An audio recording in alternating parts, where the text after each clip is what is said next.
Февралийн 24-нд бар сарын юхнэ улаагш гахай өдөр Итгэл хамбаламын сургаал.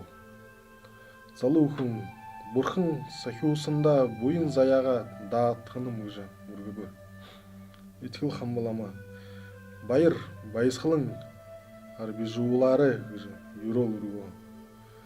Хамбаламын өмнө сургаалаас сахиусан одоноос гэрэлтэж ялардаг юм. Хүнээ заяа олохын хэсүү бүхий сайн шанар эндээс ундаага хангана. Буйнаа хүшээр амьдаг бүгдийн хэрэг бүтэх төгс баясгалан дэргэлрүүлэхэд буйнаа ном буйнаа үйл гэж айлдсны дахин бодоход хэрэгтэй. Энэ ухааныг сайн айлгах бол манай явах зам зүв тал руу оршиж бурханы орнуудад хүргэх.